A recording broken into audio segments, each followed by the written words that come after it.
கடையில் இனிமேல் பிரெட் வாங்காதீங்க. கடையில் வாங்குற பிரெட்ல எல்லாத்துலேயுமே பாம் ஆயில் யூஸ் பண்ணுவாங்க. நம்ம வீட்லேயே சூப்பர் ஹெல்த்தியாக ஹோல் வீட் பிரெட் எப்படி செய்யுதுன்னு பார்க்கலாமா? இதுக்கு வந்து 1 கப் வார்ம் மில்க், வார்மாக இருக்கணும், ரொம்ப ஹாட்டாக இருக்கக்கூடாது. அதில் சுகரு, ஆக்டிவ் வேஸ்ட் நான் யூஸ் பண்ணுறேன், இந்த ஈஸ்ட் தான் நான் யூஸ் பண்ணுறேன். நிறைய பேர் கேட்குறீங்க. 10 மினிட்ஸுக்கு ஆக்டிவேட் பண்ண வச்சுருங்க. இப்போ அதிலே ஒரு எக், அதுக்கப்புறம் ஆலிவ் ஆயிலும் ஆட் பண்ணிவிட்டு மிக்ஸ் பண்ணி வச்சுக்கோங்க. இப்போ 2 கப் கோதுமை மாவில் 1/4 கப் மைதா மாவு சேர்த்துக்கோங்க. கொஞ்சம் தான் சேர்க்குறோம், ஒன்றும் ப்ராப்ளம் இல்லை. உப்பு சேர்த்து நல்லா மிக்ஸ் பண்ணி வச்சுட்டு ஆக்டிவேட் பண்ணி ஈஸ்ட்டும் ஆட் பண்ணி நல்லா இதை நீட் பண்ணணும். நிறைய பேர் ஈஸ்ட் ஸ்மெல் வருது பிரெட்லன்னு கேட்குறீங்க. ஈஸ்ட் ஸ்மெல் வராமல் இருக்கிறதுக்கு பார்த்தீங்கன்னா மாவு வந்துட்டு நல்லா பிசைஞ்சு விடணும், நல்லா நீட் பண்ணணும். அப்போ தான் வந்து ஈஸ்ட் ஸ்மெல் வராமல் இருக்கும். ஒரு 10 மினிட்ஸ் மாவை நீட் பண்ணிட்ட அப்புறம் இது ஒரு 10 மினிட்ஸ் விட்டாலே போதும். Proofing time, first proofing time ரொம்ப ரொம்ப கம்மி. 10 மினிட்ஸ் விட்டாலே நல்லா ரைஸ் ஆகிடும். அதுக்கப்புறம் எடுத்து இந்த மாதிரி ரோல் பண்ணிவிடுங்க. மாவு இந்த மாதிரி ஜாயின் ஆகிற இடத்துல இந்த மாதிரி பிஞ்ச் பண்ணி அதை லாக் பண்ணிவிட்டு கிரீஸ் பண்ண வச்ச டின்ல வச்சுட்டு இதுவுமே பார்த்தீங்கன்னா ப்ரூஃபிங் வந்து 30 மினிட்ஸ் விட்டால் போடும். இந்த அளவுக்கு ரைஸ் ஆகிடும். அவ்வளோதான். இப்போ வந்து மில்க் வாஷ் கொடுத்துட்டு ப்ரீ ஹீட்டட் அவனில் 175 டிகிரி செல்சியஸில் 25 to 30 மினிட்ஸ் பேக் பண்ணி எடுத்திங்கன்னா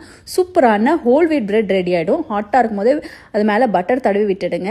இப்போ பாருங்கள், ஈஸியாகவே நல்லா டீமோல்ட் ஆகிடும். பிரெட்டை நீங்கள் ஸ்லைஸ் பண்ணுறதா இருந்தால் ஃபுல்லாக பிரெட் ஆறிட்ட அப்புறம் ஸ்லைஸ் பண்ணுங்கள். அப்போ தான் ஈஸியாக ஸ்லைஸ் பண்ண முடியும். நல்லா சாஃப்டாக ஈஸியாக ஸ்லைஸ் பண்ண முடியும். பாருங்கள், இந்த மாதிரி பிரெட் வந்து நல்லா சாஃப்டாக இருக்கும். ஹோல் வீட் பிரெட் கண்டிப்பாக நீங்கள் வீட்டில் செய்யுங்க. பிரெட் இனிமேல் கடையில் வாங்காதீங்க. நல்லா 4 to 5 days ஸ்டோர் பண்ணி வைக்கலாம். ட்ரை பண்ணி பாருங்கள். Happy cooking. Blessings to you all.